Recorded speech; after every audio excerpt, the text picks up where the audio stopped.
mungkin karena masih ada 2 bahasan pokok kita, pada pagi hari ini, bahasan inti yaitu untuk Form 3D dan juga, apa namanya, untuk Cesalab. Jadi mungkin review sedikit tentang alur C140 layanan ekspor ini cukup di sini, nanti akan saya lanjutkan untuk, eee, perekaman Form 3D, bukan perekaman, penyelesaian Form 3D dan juga nanti masuk ke Cesalab yang akan disampaikan oleh, Mbak Yola. Jadi mungkin langsung aja ya, kita beralih ke Form 3D.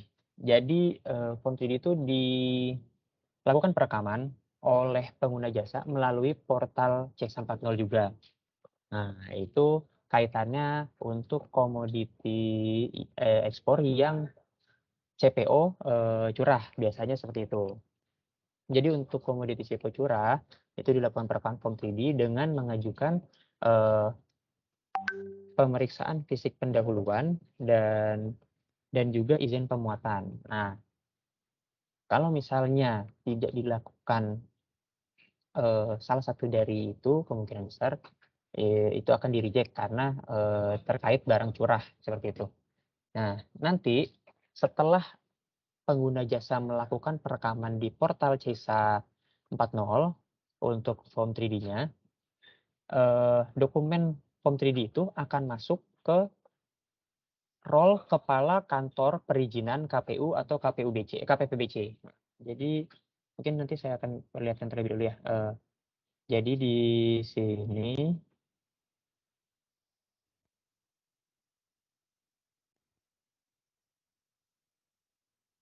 eee, untuk role-nya itu nanti, nah ini, kepala kantor perizinan KPU atau KPPBC untuk melakukan approval terhadap pengajuan, eee, dokumen Form 3D tadi. Kemudian nanti, ada juga pemeriksa perizinan untuk pemeriksa yang akan melakukan, pemuatan dan juga perekaman LHP-nya. Jadi ada 2 role penting nih untuk, Form 3D ya. Jadi ada kepala kantor perizinan dan juga pemeriksa perizinan, seperti itu. Nah, ketika tadi di-submit dokumen Form 3D-nya dari portal C140, itu akan masuk terlebih dahulu eee, ke menu dari kepala kantor perizinan yang diberikan, role kepala kantor perizinan. Untuk menunya itu ada di perizinan sini, perizinan, kemudian pencarian, nanti akan masuk ke proses permohonan izin. Kita masuk ke proses permohonan izin, kemudian kita cari, perizinan transaksional, kita pilih Form 3D gitu ya. Nah, di sini nanti akan muncul nih, izin-izin Form 3D yang, harus dilakukan approval oleh kepala kantor ya. Biasanya nanti, statusnya itu adalah keputusan permohonan nih, keputusan permohonan. Kita coba ya salah satu. Nah, ini diklik, aja tombol titik 3 di sini di sebelah kanan, di sebelah paling kanan ya, tombol aksi. Nanti kita klik aja keputusan permohonan. Eee,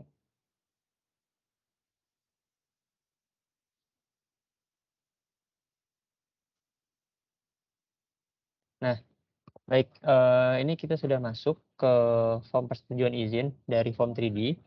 Di sini ada permohonan izin tuh, adalah header-nya ya mungkin, bisa disebut header-nya ya.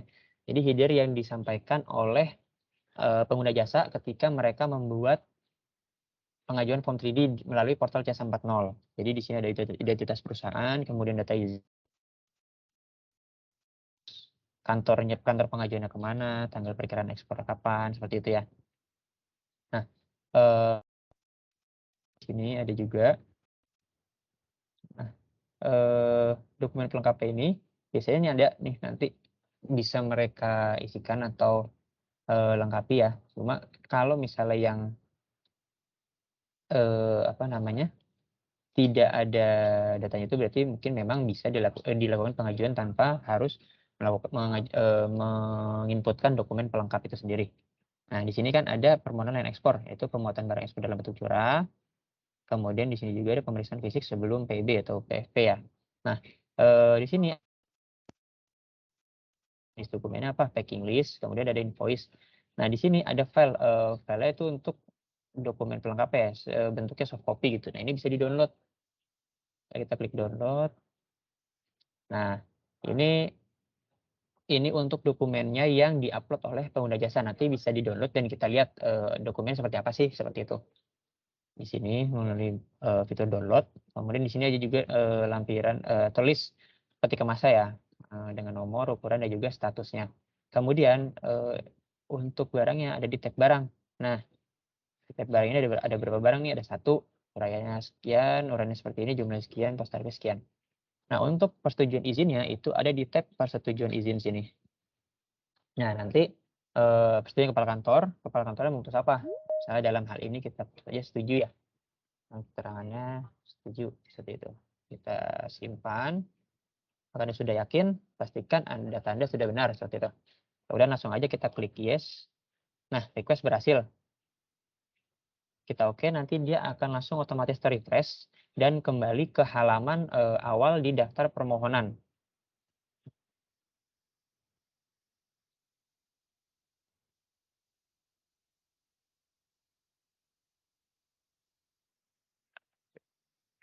Dahulu.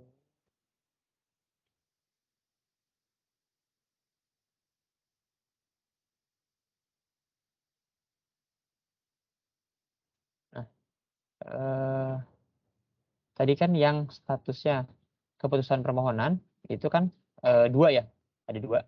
Nah, yang terbaru ini tanggal keputusannya tanggal 21 ini ada statusnya berubah jadi terbit persetujuan permohonan. Nah, untuk tindak lanjut dari status terbit persetujuan permohonan ini nanti kita apa namanya, akan masuk ke role pemeriksa. Jadi seharusnya seperti ini. Jadi kebetulan karena ini role saya itu ada kepala kantor dan juga pemeriksa, maka dari itu dokumen ini muncul. Jadi seharusnya pada prosesnya ketika kepala kantor sudah melakukan approval, dokumen yang tadi status keputusan permohonan ini itu akan menghilang dari list daftar permohonan. Jadi ya ketika statusnya menjadi terbit persetujuan permohonan ini akan hilang dan masuk ke daftar permohonan pada role pemeriksa perizinan, seperti itu. Tadi kan ada 2 role ya, ada kepala kantor dan ada pemeriksa perizinan. Nah, setelah di-approve oleh kepala kantor, dia akan masuk ke daftar permohonan pada role pemeriksa perizinan. Nah, di sini kita sama nih, aksi lagi, ada pemuatan pemasukan dan juga LAP. Nah, pertama kita masuk ke pemuatan atau pemasukan, misalnya seperti itu.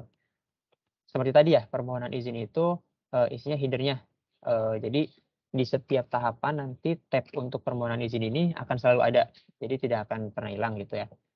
Untuk prosesnya ada di tab sebelahnya, yaitu tadi persetujuan kepala kantor, kemudian di sini ada pemuatan dan pemasukan. Nah, kita langsung aja nih bisa isikan, misal tanggal kemarin kita isi aja, kita contoh aja ya. Nah, di sini jenis lokasi dan gudangnya itu sudah otomatis terisi secara default berdasarkan pengisian pada permohonan izin. Jadi di sini. Nah, ini kan kawasan pabean, gudangnya ID KORDS. Nah, di sini sudah langsung terisi otomatis kawasan pabean ID KORDS gitu, seperti itu. Kemudian nomor segel, masukkan aja, misalnya.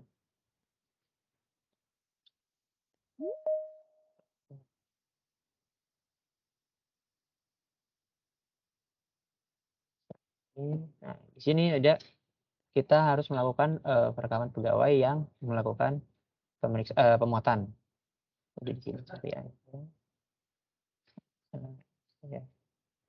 Setelah di sini, nah ini juga ada fitur untuk upload foto. Kita upload, kita upload dulu nih foto. Nah, ada notifikasi bahwa, nah format file tidak sesuai. Harap upload file dengan ekstensi JPG atau JPG. Di sini kan JPG-nya nih menggunakan huruf kapital. Jadi yang bisa itu adalah JPG dengan huruf kecil atau JPEG dengan huruf kecil. Jadi coba kita ganti ya. Tadi kan JPG-nya huruf besar ya, kita cari yang, nah misalnya ini. Kita open, sudah berubah ya. Ini JPEG ya. Foto kita tambah. Nah, dia berhasil, dia bisa masuk dan tidak ada pop-up notifikasi tidak bisa dilakukan upload foto seperti itu ya. Kemudian kita langsung klik simpan aja. Nah, nanti fotonya akan masuk ke sini. Misal kita mau tambah satu lagi. Yang ini misalnya. Bentar, kita klik tambah. Jadi ada dua nih nama list fotonya. Kita klik simpan. Nah, di sini muncul dua foto atas pemuatan seperti itu. Setelah selesai semua diisi, kita langsung balik lagi ke atas dan klik simpan.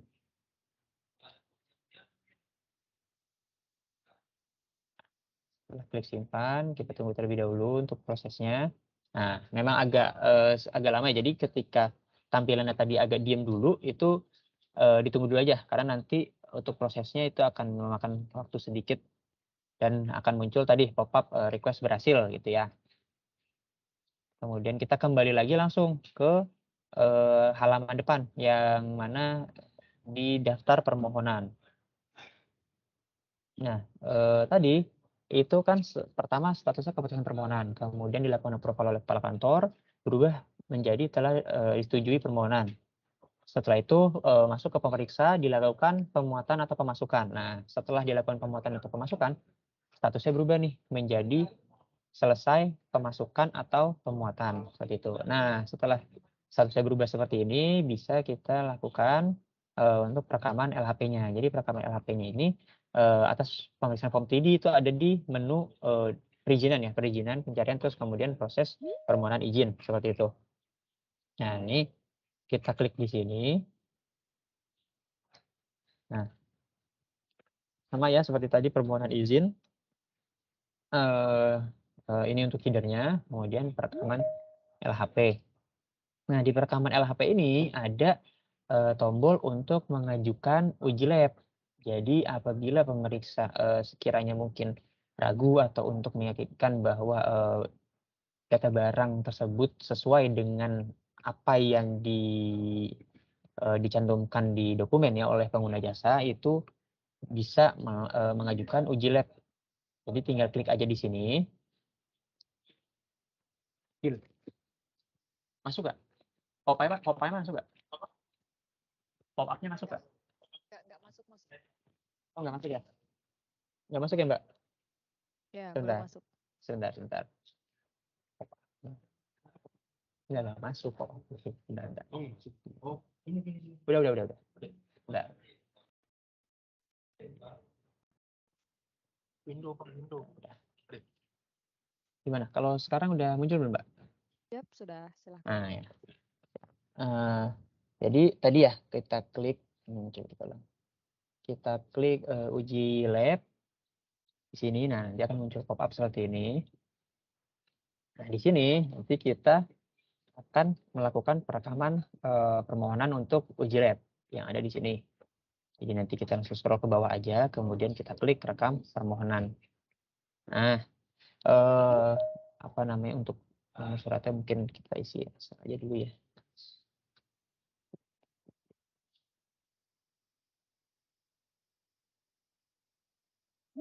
Laboratorium tujuannya nanti bisa diisikan mau di mana nih laboratorium tujuannya. Ya namanya ini kita coba pilih IKC dulu, kemudian sampel cukai. Memang langsung kita isikan aja jadi cukai. Nah, kemudian saya kurang yakin data pengujian yang diinginkan. Nah, kita isi aja, kemudian kita klik simpan. Nah, kita berhasil disimpan. Ini masuk nih perekaman permohonan di sini. Nah, nanti itu harus kita lakukan kirim dokumen terlebih dahulu. Atau misalnya mau di-view datanya seperti apa. Nah, tadi kan udah di sini. Nah, nih sama ya isiannya dengan yang udah kita isi tadi, kemudian kita kirim.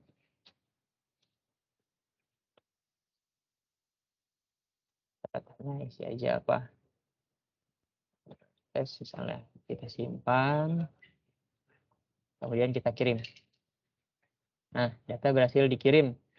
Data berhasil dikirim, nanti itu akan masuk ke lab yang tadi dipilih ya, pengajuan labnya kemana. Nah, itu nanti akan masuk ke petugas yang ada di kantor tersebut. Nah, nanti untuk prosesnya nanti akan dijelaskan lebih lanjut oleh Mbak Yola pada sesi setelah ini ya. Nah, nanti di sini juga berubah nih statusnya, jadi penelitian dokumen. Tadi kan masih perekaman ya, setelah diajukan ini jadi penelitian dokumen. Nah, setelah melakukan permohonan, kita kembali lagi ke sini. Nah, ini untuk perekaman LHP-nya. Jadi, untuk perekaman LHP-nya, seperti tadi lokasi dan gudang itu sudah otomatis terisi dikarenakan, di header ya pengajuan dari pengguna jasanya itu sendiri. Kemudian kita langsung isi aja untuk waktunya, misalkan pagi aja ya.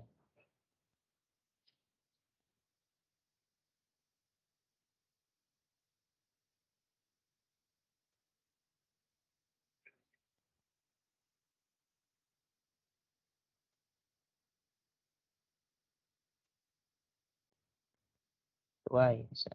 Nah, di sini ada, untuk melakukan input barang yang dilakukan pemeriksaan. Nah, di sini tadi, mohon maaf. Jadi ketika kita klik, kan di sini belum ada ya. Kita klik rekam barang yang diperiksa, itu nanti akan muncul di bawah nih detail barangnya seperti apa. Kita langsung klik aja referensi barang. Referensi barang ini dapat dari mana? Dari barang yang diinput oleh pengguna jasa pada saat pengajuan form 3D tadi. Jadi langsung kita pilih. Ketika kita pilih, nanti di sini akan muncul nih detailnya. Kita klik OK aja. Nah, di sini. Satu ya. Untuk jadi kalau misalnya ada beberapa nanti tinggal dipilih aja, sama sih sebenarnya kurang lebih sama seperti yang ada di menu PFPB seperti itu untuk pemeriksaan barangnya. Kemudian jumlah barang diisi aja berapa gitu, kemudian netonya kita isi sesuai. Untuk neto disesuaikan dengan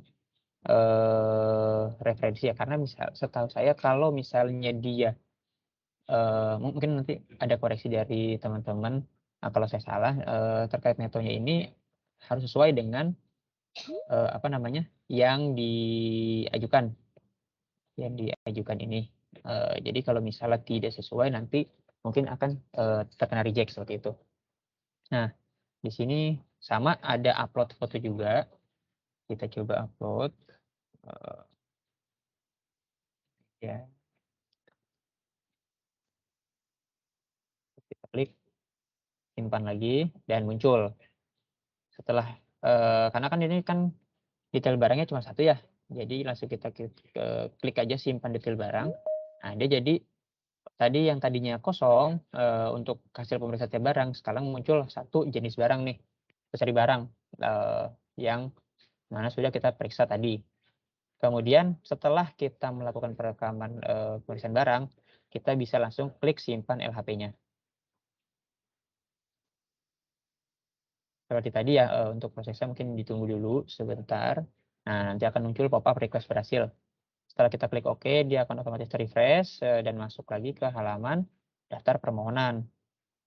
Nah, di sini statusnya dia berubah. Jadi selesai pemeriksaan lokasi dan pemuatan atau pemasukan seperti itu. Nah, untuk berikutnya ini nanti kita akan masuk ke Cesa Lab untuk dokumen ini yang tadi sudah kita ajukan permohonannya ke laboratorium IKC.